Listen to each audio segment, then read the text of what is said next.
11 years after I buried my mother, I knelt at her grave with a coffee can of chrysanthemums and found a second headstone 6 feet from hers. The granite was new. The name cut into it was not mine, not my mother's, not anyone who belonged to us. My husband had put his mistress in my family's ground, and no one had told me for 11 years. I did not scream. I sat back on my heels in the wet grass with the trowel still in my hand and read the dates twice, the way you reread a number on a bill, hoping the second look will change it. My knees were soaked through by the time I stood up. I left the mums where they sat, unplanted, and drove to the funeral home in my church shoes, still crusted with dirt, and asked the man behind the counter who had authorized the plot. He looked at his book a long time before he answered. "Mr. Colder did," he said. "Signed as next of kin. Said it was a family matter." He pulled the file when I asked him to, and pulled it again when I asked a second time. Inside was a receipt for $400, paid in cash the week Celeste Rue died of the fever that took half the county that spring. There was a note in Walt's blocky hand asking that no marker go up until he said so. He had wanted it quiet. He had gotten 11 years of quiet. I asked when the arrangement was made. He checked the date and did not want to tell me. I made him. 3 years before my mother died. Walt had known where he meant to put her before Mama was even in the ground. I remembered, standing there, a letter that had come to the house years before that, one I'd found in the mail pile and read half of before deciding it was farm business and none of mine to finish. It was from Celeste's father, thanking Walt for understanding about the arrangement, given the circumstances, and for not making it harder than it already was. I had set it back on the stack and gone on to the next bill. I have thought about that letter more times since than I can count, and about how much of a marriage a person can lose simply by deciding in the moment that a thing isn't worth finishing reading. I did not confront him. I was 60 then, and tired in a way that had stopped being about sleep a long time before. I went home, made his dinner, and said nothing more for 2 years. My heart gave out on a Tuesday in October, in the kitchen, with the potatoes half peeled. Walt told people I had worked myself into the grave. He was not wrong. He had only left out which grave, and for whom, and why. Cold water on my face. A voice mid-sentence close by. "And it only makes sense, dear, for the plot next to Walt's to stay open, in case." Vera's voice. My mother's kitchen. Coffee on the stove and the funeral home's white flowers already sitting in a vase I recognized, because I had washed it 1,000 times over the years. On the counter by the window sat my mother's cedar box, closed, the brass hinge catching the morning light, right where she'd left it the last time her own 2 hands were strong enough to carry it there. I had heard that exact sentence before. In the life before, standing in that same kitchen 4 hours after the same death, I had let it pass over me like weather.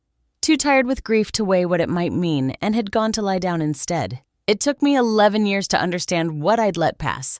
I did not intend to let it pass a second time. I looked down at my hands. No spots on them. No ring loose from 30 years of losing weight. I never meant to lose. I was 43 years old again, and my mother had died 4 hours before, and I understood, with a clarity that felt like being slapped, that I had been given the 4 hours back.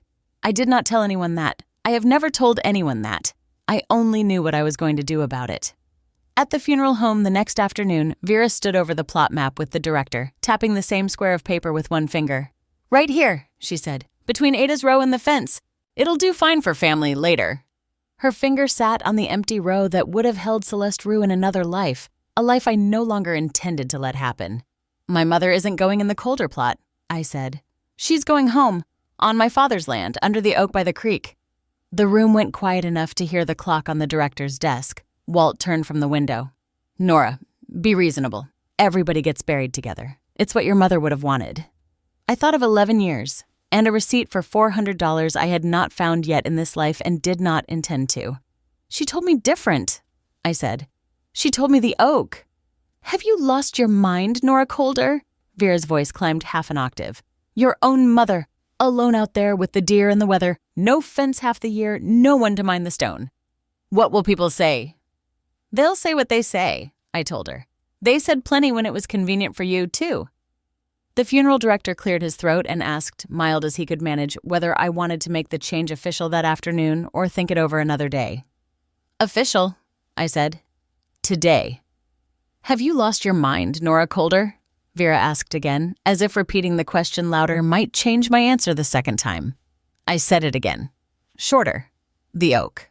Nobody answered that. My father sat in the corner with his hat in his lap and did not look up, and I understood he would rather bury his grief quietly than have it become a scene. And I understood, just as clearly, that I was going to make it a scene anyway. He caught up with me in the parking lot after, walking slower than he used to. "You didn't need to say all that in front of everybody," he said. "Vera's just trying to help in her way. No sense making an enemy of her over a patch of dirt." "It's not a patch of dirt to me," I said. "I know that." He put his hat on. "I just don't know that I want a war over it, Nora. I buried your mother today. I don't have much fight left for anything else." I didn't argue with him there. I only told him I'd come by that evening and let him have the ride home in whatever quiet he needed. By 9 the next morning, I was standing in the county recorder's office asking what it would take to open a new family plot on private land and move a transfer of remains through before the season's plot book closed. The recorder, a tired woman with reading glasses on a chain, told me the board met in 14 days to finalize the year's cemetery registrations. Anything filed after that would wait until spring, and anything left informally reserved before that date would likely stand unchallenged. She pulled a stack of blank forms toward her without being asked twice, the way people do for someone who has clearly already made up her mind and only needs the paperwork to catch up to it. "Most folks take a season to decide something like this," she said, sliding the first form across. "You've decided already, haven't you?" 11 years ago, I said before I could stop myself, and did not explain it, and she did not ask me to. 14 days. I wrote it on the back of my hand in pen because I did not trust myself to remember it any other way. By the second day, I had the funeral director's cooperation and a copy of the original plot map. By the 5th, my father had agreed, and Roy had the fence line half cleared. By the 7th, I'd found a surveyor willing to mark the new boundary before the ground froze, on the promise I'd pay him out of the fall corn money. By the 9th, the exhumation permits sat approved on the kitchen table under a sugar bowl because I did not trust a drawer to keep it safe from anybody who might come looking through the house while I was at the stand. 5 days left after that. I counted every one of them out loud to myself before I fell asleep, the way you count anything you're afraid of losing before you've even finished winning it. That night, I told my father what I meant to do. He did not answer right away. He turned his hat once in his hands, the way he did when he was deciding whether an idea was foolish or only frightening. "Your mother never said anything to me about an oak," he said finally. "She said it to me," I told him, which was not quite a lie. She had said it to me in the life I was no longer living, 3 days before the funeral, when I sat with her in the hospital, and she told me she didn't want to be crowded in with people who weren't kin. I had honored it too late the first time. I meant to honor it on time now. He studied me a long while. Then he said, "There's a stand of oak by the creek bend. Good ground. Never plowed." He put his hat back on. "I'll clear the fence line myself." That was the first thing he gave me, and it cost him something, because giving me that ground meant admitting, without saying so, that he trusted my word over 30 years of doing things the way the Colders liked them done. The next evening, he fried 2 pieces of chicken and set my plate down across from his own without being asked, the way he used to when I was small and Mama worked late at the mill. We ate without much talk. He was never a man who filled quiet with words he didn't need. "Your mother used to sit right there," he said finally, nodding at the empty chair at the end of the table, "complaining about my gravy being too thin." "It was too thin," I said. He almost smiled. "She'd have liked the oak," he said. And that was as close as he came, that week, to telling me he believed me. Before I go further, you should understand what the Colder plot was and why leaving it mattered as much as it did. 6 generations of my mother's people were buried on that hill, on ground her grandfather had deeded specifically for family. No in-laws admitted except by marriage. When I married Walt at 24, Vera made a great show of welcoming him into the family stone, as she called it, though the ground was never hers to welcome anyone into. She had simply decided over the years that being Ada's son-in-law's mother gave her a say in who rested where. Nobody corrected her. Correcting Vera Colder cost more than it was worth, and I had spent 22 years deciding every single day that it wasn't worth it. At our wedding, Walt had stood at the fence line of that hill with his hand on the top rail and told my mother, "You won't ever have to worry about family again. I'll see to all of it." He'd meant it as a promise. It became, over time, a claim. Ada had liked him then. Everyone had. He was reasonable, generous with his hands, quick to fix a fence or carry a coffin. It took years for reasonable to curdle into a phrase he used on me instead of a fact about him. I remember the year Junie was born. 4 years into the marriage, Walt standing in the hospital hallway telling anyone who'd listen that he had a daughter now. First thing that was purely his own. He held her like she might come apart in his hands. For a while after that, reasonable meant something closer to careful. I want that on the record too, because a woman doesn't stay 22 years for nothing, and I have never pretended I did. Vera came to the house 4 days later with a casserole and a speech. She set the dish on the counter like a down payment. "We're family," she said. "Family doesn't do this to family. Your mother is going to lie alone out there in the weeds, Nora, with nobody to visit her but the two of you, when she could rest with her own people. Watched over, moan, respected." "She'll be moan," I said. "I'll see to it myself." "That's not the point." "It's exactly the point," I said. "Who does the mowing? Who signs the papers? Who decides years from now who else gets to lie there?" Vera's mouth went thin. She left the casserole and did not take it back, which I understood even then as a kind of threat disguised as manners. I stopped cooking Sunday dinner for the Colders that week. I did not announce it. I simply did not go, and Walt came home from his mother's table late and hungry and asked why there'd been nothing but crackers and a jar of pickles for his own mother to serve. "I've got my own house to run," I said, "and my own mother's grave to move in 9 days. He set his hat down harder than he needed to. "You're punishing everybody for one decision. I'm not doing anything but what I said I'd do." He didn't answer that. He went out to the barn and stayed until dark, and I understood that Walt Colder, for the first time in 22 years, had asked me for something and not gotten it, and did not know yet what to do with the shape of that. The withdrawal showed up in small places after that, the way a missing beam shows up first in the sag of a floor and not in the collapse.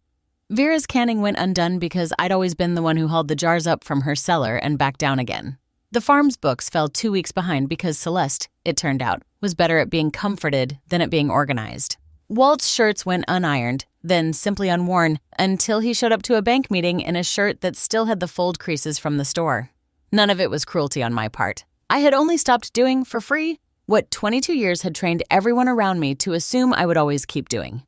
3 days later, my cousin Roy showed up at the fence with a chainsaw in the truck bed and no questions asked. Roy had never been subtle about anything in his life, which was exactly why I trusted him. "Heard you're moving your mama," he said, hauling the saw down. "Heard Vera about had a stroke over it." "She'll live," I said. "Figured you'd need help with the clearing before your daddy throws his back out trying to do it alone." He looked at me sideways. "Figured you might need somewhere to sell produce too, once that ground's cleared and settled. Creek bottom like that grows good sweet corn. I know a stand on the highway needs a tenant." I hadn't thought that far. I thanked him and meant it, and filed the offer away the way I filed everything those days, quietly for later. I went to see him about it properly 2 weeks after the exhumation, once the cold had set in enough that the corn ground didn't need me every daylight hour. He had the stand's owner's number written on a scrap of feed sack paper, and a rough figure in his head for what the rent would run, and no patience at all for me hedging about whether I knew the first thing about running a business. "You've been running the Colder house on nothing but grit and a grocery budget for 22 years, he said. "A produce stand's not harder than that. It's easier. Nobody at a produce stand's going to lie to your face about where your own mother's buried." I signed the lease the following Monday with money I hadn't spent yet and a debt to Roy I intended to pay back before he ever had to ask for it. On the 4th day, I drove the transfer paperwork to the funeral home myself instead of waiting on Walt to sign as next of kin, because in another life he had signed something without telling me, and I did not intend to give him the chance twice. The director slid the form across the counter. "Need your husband's signature too," he said. "Joint account holds the original plot deed." I had expected this. I had already been to the bank the day before and had the account records pulled, and I already knew, because I had lived through 11 years of not knowing, exactly which account held what. "That account's in my mother's name," I said. "Not his. Check again." He checked again. He was quiet a moment, the way people are quiet when a small fact refuses to move the way they expected. "You're right," he said. I signed a loan. On the 9th day, with 5 days left on the county's clock, Dale showed up at my kitchen door before breakfast. Dale was Walt's younger brother, 30 years old and still eating off other people's stoves, and he had a way of asking for things that made refusing him feel like cruelty, even when the thing he was asking for was your last $20. "Walt says maybe you ought to hold off on the digging," he said, not quite looking at me. "Says it don't look right doing it so fast. Says folks are talking." "Folks talked when your mother put a reservation on a grave nobody's died into yet," I said. "I didn't hear you defend me then." He shifted his weight. "I just come to say what he said." "Then you've said it." I handed him 2 biscuits wrapped in a towel, because old habits held even when I no longer meant to fund the rest of them, and shut the door. He came back 3 days later without the biscuits and without pretending it was Walt's idea this time. He stood on the step turning his hat in his hands the way his father used to and asked straight out if I could front him $600 for a truck payment since family looked out for family and he'd always been decent to me. "You asked your brother for that first," I said. It wasn't a question. He said times were tight. "Times are tight because your mother tried to reserve a grave that wasn't hers to reserve and your brother tried to put both our names on a loan behind my back," I said. "I'm not paying for either of those mistakes twice." He left without the money and without the biscuits, and I understood I had just spent the last of whatever the Colders had assumed was theirs by default. It was a small moment in the scheme of everything else that year, but it was the first time in 22 years I'd told a Colder no to their face and watched them leave without a single word of argument, because there was nothing left in the old arrangement for them to argue with.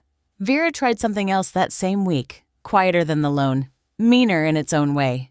She went to the quilting circle at the church and told the women there, in the voice she used for things she wanted repeated, that I'd had my mother's grave moved in the dead of night without a proper service, out of spite, before the poor woman was hardly cold.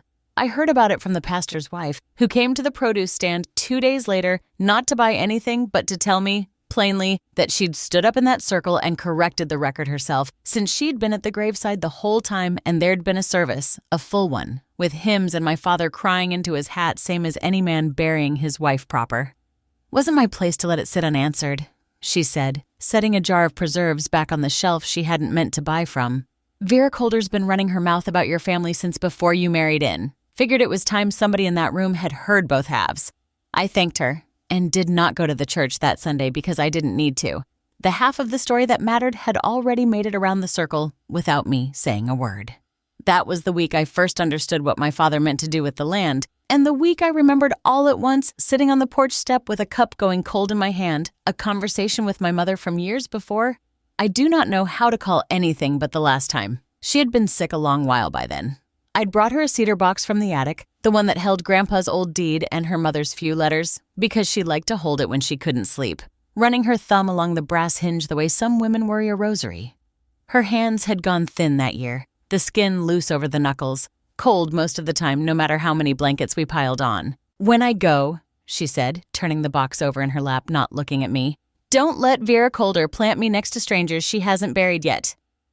I had laughed it off then because I did not understand what she meant, and by the time I did, it was 11 years too late to matter. I did not laugh at it this time.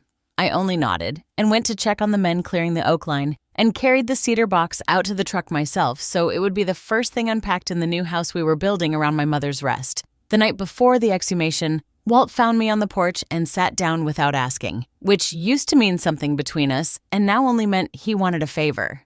"I talked to the bank," he said, "about the loan on the West Field. Figured while things are being moved around anyway, might be a good time to consolidate. Put both our names on the new note instead of just mine." I looked at him a long moment. In the life before, I would have said yes because saying no cost more breath than I had to spare most days. "No," I said. "Nora, be reasonable. It's just paperwork."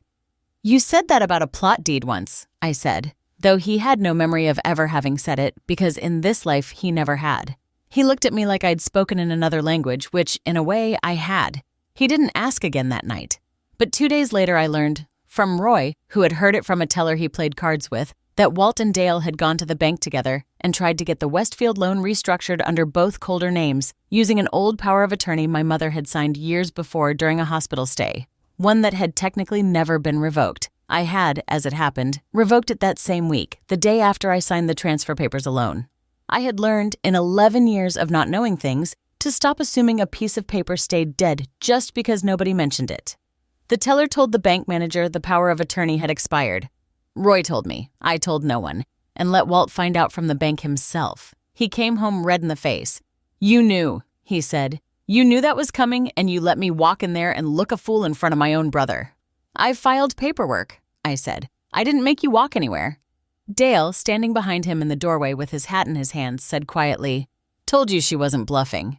And for the first time since this had all started, I saw something on Walt's face that looked less like anger and more like the beginning of fear. Dale tried his own hand at it a week later and made a poorer job of it than his brother had. The surveyor I'd hired to mark the new boundary called me himself to say a man matching Dale's description had come by the county office trying to file an old right-of-way, supposedly signed by my father, granting the Colders cattle access across the creek bottom in perpetuity. The signature, the surveyor said, was close, but the pen pressure was wrong, and my father, when I asked him straight out, had never in his life signed anything with that particular flourish on the H. "Never learned to write my own name, fancy," Hollis said, turning the copy over in his hands. "That boy always did skip the parts that took patience." I didn't press charges. I only told the county office to flag anything bearing my father's signature for a phone call first and let Dale hear secondhand that I'd done it, which turned out to be punishment enough. He didn't come around asking for anything, biscuits or otherwise, for a long while after that. The exhumation happened on a Thursday, with the county's clock down to 4 days. Word had gotten around by then, the way it does in a town that size, and a dozen neighbors came to stand at the fence line without being asked, the way people turn out for a barn raising or a fire, not because anyone summoned them, but because everyone understood a thing worth witnessing was happening. My father stood at the new grave under the oak with his hat off the whole time, and did not cry, and did not need to, because everyone standing there could see it in the set of his shoulders anyway. Vera came. I hadn't expected her to. She stood at the edge of the clearing with her arms crossed and did not come closer, and when the workers set the vault down in the new ground, she said, to no one in particular, loud enough for me to hear, "This is what disrespect looks like, dragging a dead woman around the county like a piece of furniture." One of the neighbors, an old woman who'd known my mother since before I was born, answered her without raising her voice much at all. "Looks more like a daughter making sure her mother rests easy," she said. "Some of us remember whose ground this always was, Vera. Even if you'd rather we didn't." Vera didn't answer that. She stood there a while longer with her arms crossed, and then she left before the workers had finished, and nobody stopped her. I set down the last handful of dirt myself instead of leaving it to the crew, because that was the part I had never gotten to do the first time, arriving as I had 11 years too late to a grave I hadn't known was disturbed. "She's home," I said, to Vera, to my father, to no one. "That's what it looks like."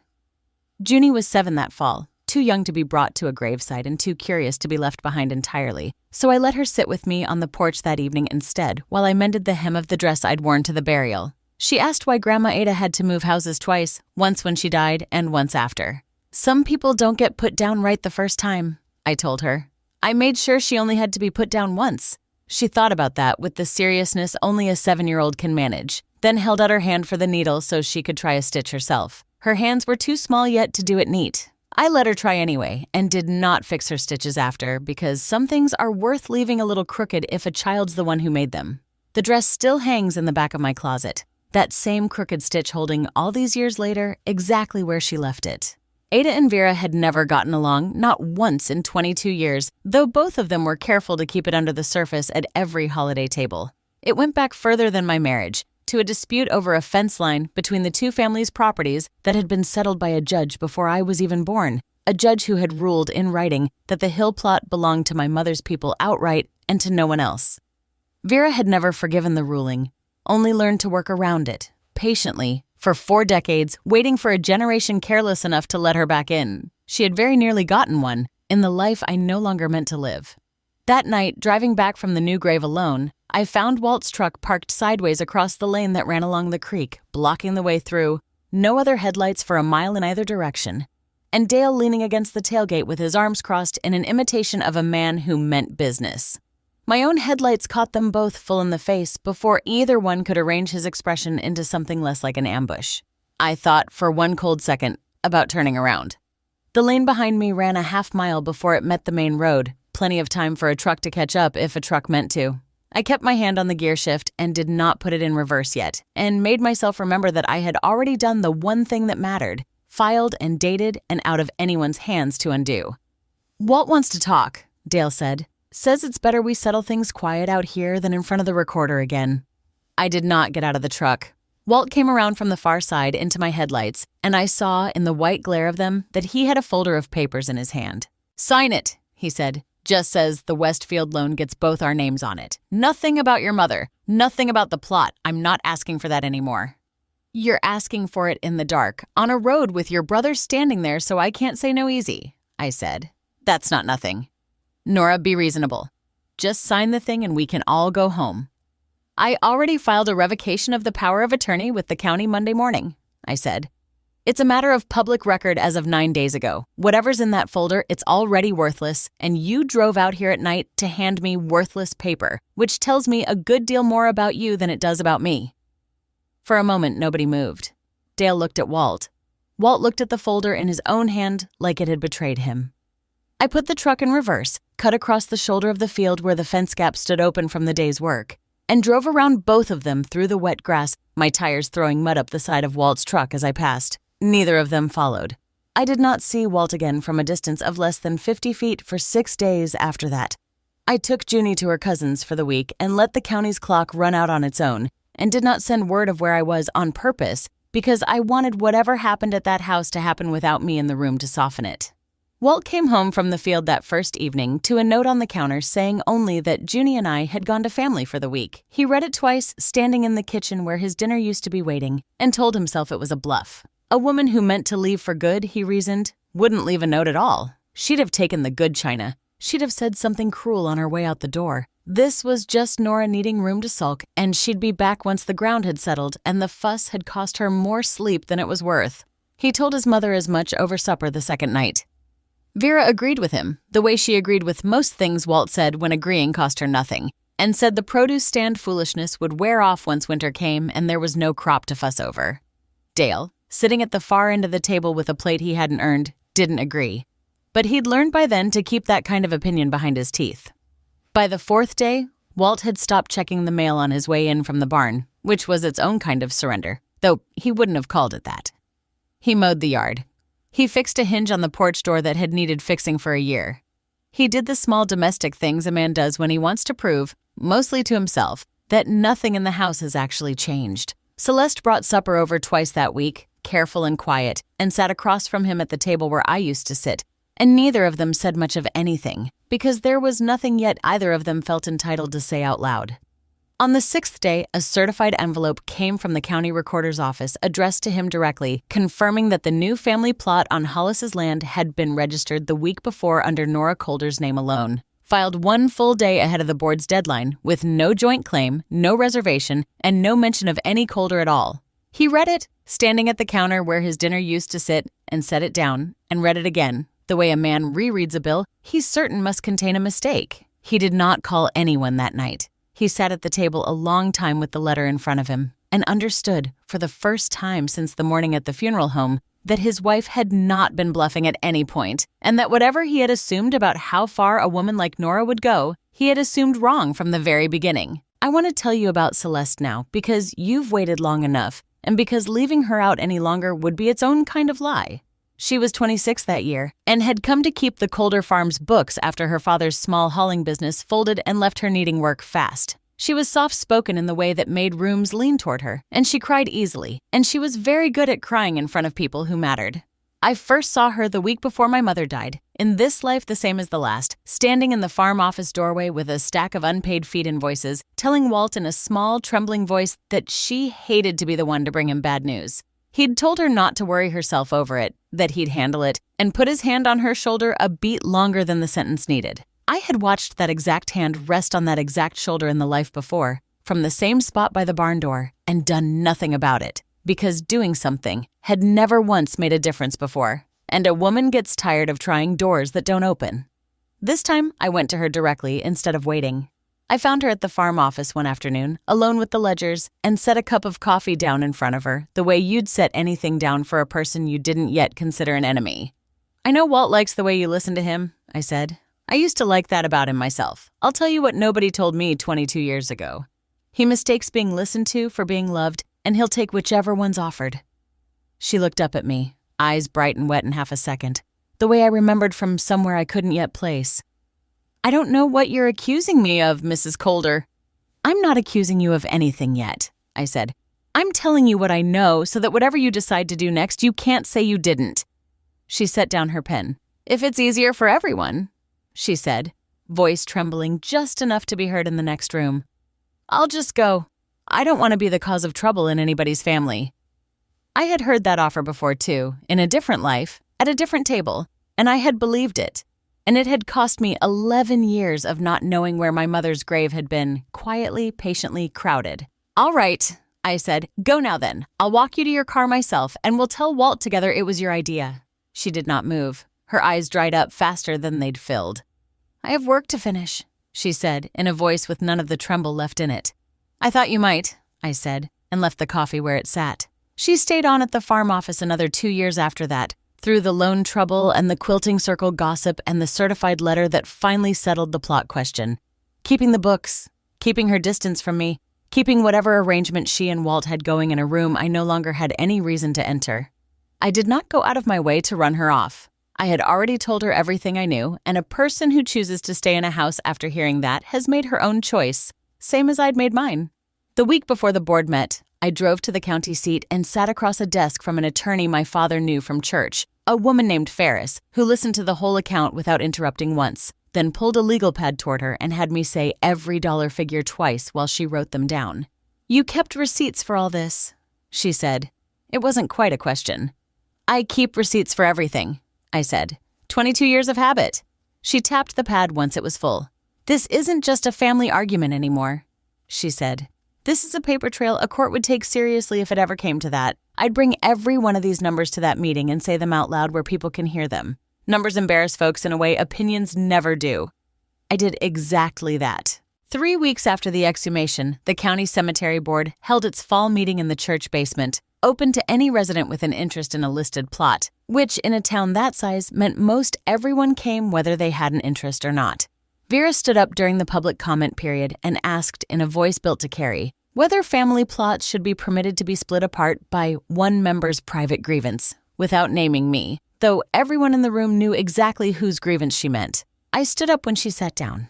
I'd like the record to show, I said, that in the 22 years I was married into the Colder name, I paid $61,400 toward Colder family debts out of my own inheritance and my own labor. Feed bills, truck notes, Vera's hospital stay in the spring of '81, $4,200 of it paid in full by me, receipts on file with my attorney. $1,700 for Dale's truck the year before that, never repaid. 9 years of Sunday dinners, cooked and served and cleaned up after, that I never once billed anyone for, though I could if the board wanted it itemized down to the last chicken. I'd also like the record to show that 3 years before my mother died, a burial plot in that same family ground was quietly reserved in writing for a woman who was not family without my knowledge or my signature. The room went very still.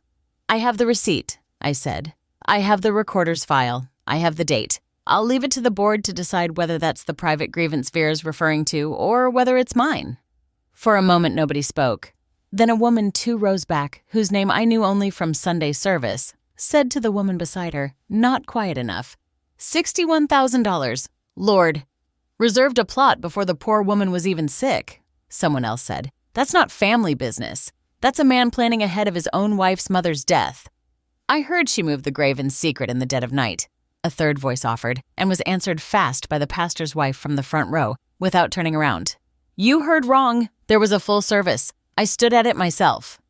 Vera's face had gone the color of the church basement's linoleum. She opened her mouth once, as if to answer the room, and then didn't, because there was no version of the story left that hadn't already been corrected out from under her.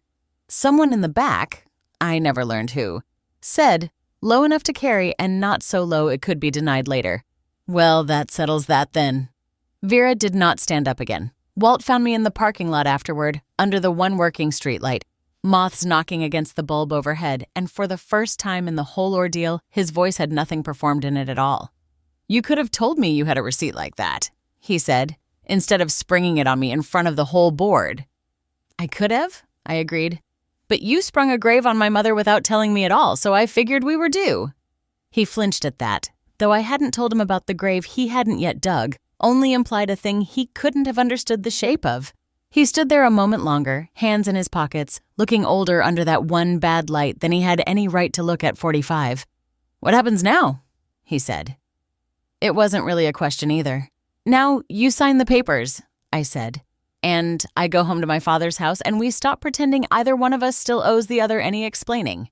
He signed the papers, giving up any claim on the new plot 2 days later in the recorder's office in front of a witness, without any argument left in him at all. He was not humiliated by me. He was humiliated by a piece of paper with a date on it, which is a different kind of defeat and a harder one to argue with. I left the Colder house on the last Saturday of October, with Junie's hand in mine and my father's truck idling in the drive. Roy stood on the porch with his arms crossed, not to guard me, just to be seen standing there, which was its own kind of statement in a town that size. 2 of the harvest hands I'd hired for the stand loaded the last boxes without being asked, because word travels fast in a place that small, and by then most people knew which side of this they meant to stand on. Walt came out onto the step as we loaded the last box. "Nora," he said, "you don't have to do this." "I know," I said. "I'm doing it anyway." Vera watched from the kitchen window the whole time and did not come out. That, more than anything Walt said on the step, told me the fight in her had finally run out too. I did not look back at the house. Junie did once, from the truck window, and I let her, because she was young enough that looking back cost her nothing yet, and old enough that I wanted her to remember she'd been the one to choose whether to keep looking or turn around.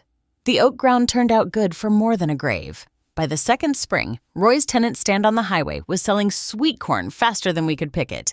By the third, my father had signed the whole creek bottom parcel over to my name outright. 12 acres, free and clear, no note against it. Because, he told me, a man ought to put his money where his trust already was. I built a small produce operation out of that ground over 4 years. The first year, it was 1 stand and a card table. The second, 2 stands and a hand-painted sign Junie made herself. By the third, I had a standing order with a grocer 2 towns over who liked that everything came picked the same morning it sold. And by the fourth, I had put a new roof on my father's house with money that had never once passed through a Colder's hands. By the 5th year, I employed 6 people through the harvest season and had paid off every dollar Roy had fronted me at the start, with interest he hadn't asked for, and I insisted on paying anyway. Roy came by most Sundays even after the debt was settled, not for any reason except that he'd gotten used to checking on the place, the way a man checks on something he helped build even after his part of the building is done. He never once asked to be repaid in anything but the interest, and he never once brought up Walt's name unless I brought it up first. Junie grew up walking that ground the way I once walked my mother's kitchen, barefoot, certain of where every root and rock sat underfoot. She learned to drive on the tractor path along the fence Roy had cleared, and to keep books better than I ever had, and to say no to people who asked her for things they hadn't earned, which I counted, privately, as the finest thing I ever taught her. There were hard years, mixed in with the good ones, the way there always are. A late frost in the 6th year took half the early crop and put us behind on the note to the grocer until the fall harvest caught us back up. A hailstorm in the 8th flattened the corn 2 weeks before picking, and I stood at the fence line watching it happen and thought, for 1 bitter minute, of every easy dollar that used to come through simply being married to a man with land already cleared. The minute passed. I went back inside, counted what was left standing, and planned around it, because that was the whole difference now between the woman I'd been and the one I'd become. The old me would have called it ruin and waited for someone else to fix it. I called it a bad year and fixed what I could myself. Roy brought me word of the rest of it a season at a time over the years, the way you'd report on weather in a county you'd stopped living in but hadn't stopped caring about. The farm had lost its lease on the Westfield to back taxes in the 4th year. Dale had moved off to work construction 2 counties over and stopped coming around at all. Vera's health had started failing not long after, and Walt was said to be caring for her mostly alone, since there was no one else left in that house willing to. Roy told it to me plain, without relish, the way you'd read off a weather report that happened to concern people you used to know. I did not ask him to soften it, and he never did. The land recorder's clerk, a different one by then, called me on a Tuesday in the 7th year to say a man had come in asking about reopening the old Colder request from years before, this time for a woman who had just died. Celeste Rue had passed the winter before, of the same kind of fever that had taken her in another life at another season, the kind of dying that no amount of quiet arranging can ever fully get ahead of. Walt drove to the county office himself, folder in hand, the way he'd once driven there 20 years earlier to file the paperwork nobody was supposed to find. He told the clerk he needed to open the old family reservation, the one on the row along the fence. The clerk pulled the file while he waited, the way clerks do, without any particular urgency, and told him the plot had been reassigned to a private parcel under another name entirely, 7 years prior, and that whatever arrangement he remembered making no longer existed in any record the county kept. He asked her to check again. She checked again. The answer did not change the second time any more than it had the first. I heard about all of it 3 days later, from the clerk herself, who called mostly, I think, because she wanted someone to know she'd done her job right. I did not feel triumphant hearing it the way I might have expected to. all those years before, if you'd told the woman I used to be that she'd someday hold this much power over where her husband's mistress could and could not be laid to rest, I felt mostly like a debt long overdue had finally come due to the right person, at the right desk, on the right day. That was enough. He sat in his truck in the county lot a long while after that, the folder on the seat beside him, the funeral home 2 days off, and no ground left anywhere close by that hadn't already been spoken for by somebody with more foresight than he'd ever bothered to have. He thought, for the first time in 7 years, about a phrase he'd used on his wife more times than he could count, and understood slowly the way understanding comes to a man who's spent his whole life being the one other people had to be reasonable for, that there was no one left standing over him this time telling him to be reasonable about anything at all. He came out to my land in November, thinner than I remembered him being, his coat too big in the shoulders the way clothes get on a man who's stopped eating regular.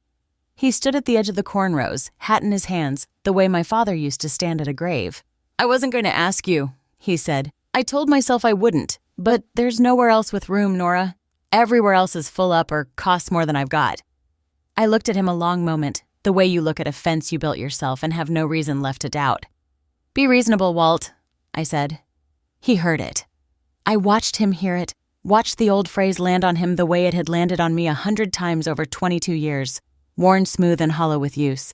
"I can't help you," I said. That ground was never big enough to hold two women who both thought they had a claim to it. I only made sure this time which one of us it belonged to. He looked past me at the corn rows, at the fence line Roy had cleared, at the whole shape of a life he'd once had no room in his own plans for at all. "If I had," he started, and stopped himself there the way he always did, like the rest of the sentence cost more than he had on him.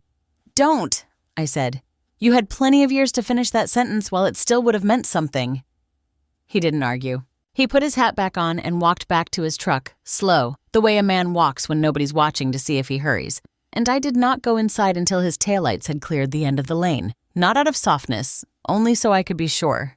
Nobody gets to decide, quietly and in secret, who your family makes room for. Not a husband, not his mother, not even time if you're paying close enough attention the second time around. I learned that 11 years too late once. I was not going to learn it late again.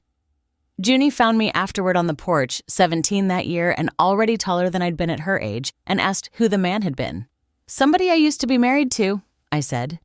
She sat down on the step below me, the way she did most evenings that fall, and looked out at the oak line where her grandmother rested underground. Nobody could ever quietly reserve out from under either of us again. "You ever miss it?" she asked. "The old house?" "No," I said. "I miss less of it every year." 20 years after that, on a Sunday in early fall, I stood at the fence line and watched Junie's own daughter run the corn rows the same way Junie once had, barefoot, certain of every root underfoot, while Junie walked the boundary behind her with a clipboard, checking the year's yield against numbers she kept better than I ever had. My father's house had a second story on it by then, paid for the same way everything else on that ground had been paid for, out of dirt and daylight and nobody's charity.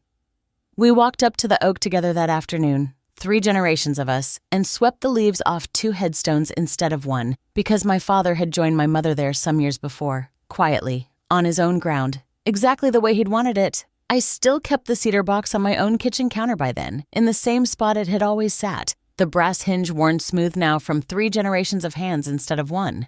Junie's daughter asked, the way children always eventually ask, why we came up to that spot every year instead of somewhere closer to the house. "Because it's ours," Junie told her, before I could answer it myself. "Nobody gave it to us. Nobody gets to take it back." Above the oak, the sky had gone the color. It goes only in late fall, cold and clean and going dark early, and somewhere past the creek a light came on in the house that would be Junie's daughter's someday, ground that belonged to us and to no one else. Forever. We stood there until the cold ran us all indoors, and that was enough.